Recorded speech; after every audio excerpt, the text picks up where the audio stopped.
మీరు అనుకున్నట్టు ఏం జరగదమ్మా, అది అవ్వదమ్మా, అది తెలుసుకొని మంచిది. రావులపాలెంలో దళిత క్రైస్తవులు అని 1000 మందో 2000 మందో ఉంటారు. బాగానే పోగేశారు. వాళ్ళు తీవ్రమైన నినాదాలు చేసి 1950 ప్రెసిడెన్షియల్ ఆర్డర్ రద్దు చేయాలి, సుప్రీంకోర్టు తీర్పు రద్దు చేయాలి. అరే అసలు మీకు అసలు చిప్పు దొబ్బిందా? సుప్రీంకోర్టు తీర్పు రద్దు చేయడం ఏంట్రా బాబు, ఏం మాట్లాడుతున్నారు మీరు?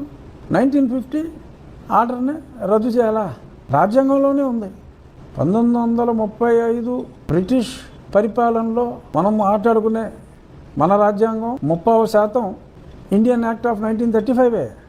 దానికి కొన్ని ఎడిషన్లు, 300 మంది సభ్యులు, మరొక కమిటీని అంబేద్కర్ గారు హెడ్ చేశారు.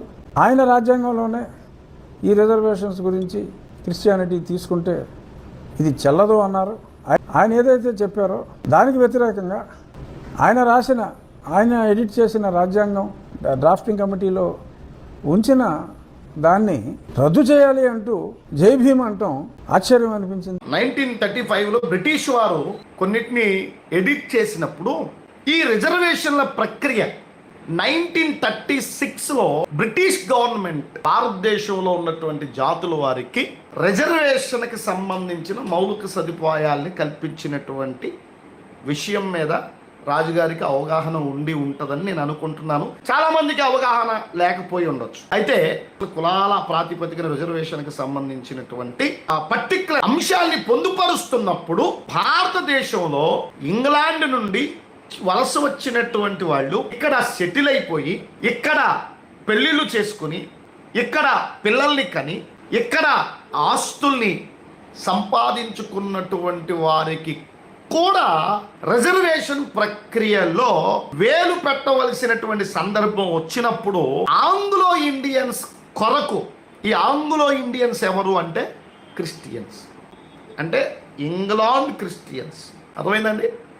దళితుల్లో నుండి క్రైస్తవులుగా మార్చబడినటువంటి వాళ్ళు ఆంగ్లో ఇండియన్స్గా పిలువబడరు. ఇది పర్టికులర్గా గుర్తుపెట్టుకోవాలి. ఇంగ్లాండ్ క్రిస్టియన్స్ వేరు, దళితుల్లో నుండి క్రిస్టియన్స్గా కన్వర్ట్ అయినటువంటి వాళ్ళు వేరు. అర్థమైందా? ఆంగ్లో క్రిస్టియన్స్ యొక్క రిజర్వేషన్ విషయానికి వచ్చినప్పుడు వాళ్ళు తమ రిజర్వేషన్ని వదులుకున్నారు. మాకు అక్కరలేదు రిజర్వేషన్ అని. ఎవరికి? ఆంగ్లో క్రిస్టియన్స్కి. అర్థమైందా? మాకు ఈ దేశంలో కుల ప్రాతిపదికన రిజర్వేషన్ మాకు అక్కర్లేదని వాళ్ళు వదులుకున్నారని 1936వ సంవత్సరంలో కులాల వారీగా డివిజన్ ఏర్పడుతున్నప్పుడు జరిగినటువంటి ప్రక్రియ. రాజుగారు చెప్తున్నట్టు చాలా మట్టుకు బ్రిటిష్ గవర్నెన్స్నే మన రాజ్యాంగంలోనికి తీసుకున్నారని చెప్పారు. చూడండి, అందులో భాగమైనటువంటి ఏర్పాటుల్లో ఇది జోడించబడిన అంశం గమనించాలి. 1950 జనవరి 26కి వచ్చేసరికి రిజర్వేషన్స్ అన్నీ కూడా కంప్లీట్ అయిపోయాయి. కాబట్టి ఆర్టికల్ 371 ప్రకారంగా చూస్తే రిజర్వేషన్స్ అనేటటువంటివి మతాధారితంగా రాలేదు, వెనకబాటుతనం ఆధారంగా వచ్చినటువంటి.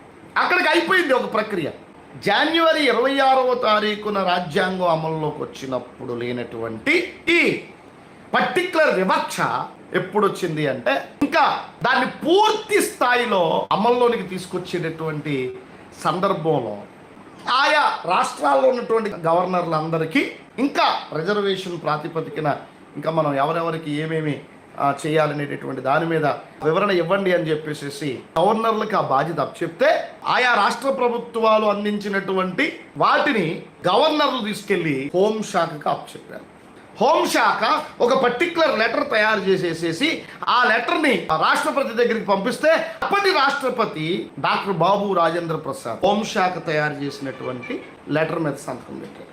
ఈ హోంశాఖ ఏం తయారు చేసింది? ఆంగ్లో క్రిస్టియన్స్ ఏదైతే రిజర్వేషన్ వదులుకుందో ఆ వదులుకున్నటువంటి రిజర్వేషన్ ఆధారంగా అక్కడ చూపించినటువంటి అంశాన్ని ఈ ఎస్సీల మీదకి తీసుకుని వచ్చి క్రైస్తవులు అంటే వాళ్ళే కాదు వీళ్ళు కూడా క్రైస్తవులే అని చెప్పి వీళ్ళను కూడా తీసుకొచ్చి క్రైస్తవులైనటువంటి వారందరికీ అని చెప్పి అక్కడ ఆ పదం తగిలించి అన్యాయం చేసింది అప్పటి హోమ్ మినిస్టర్ కాదా?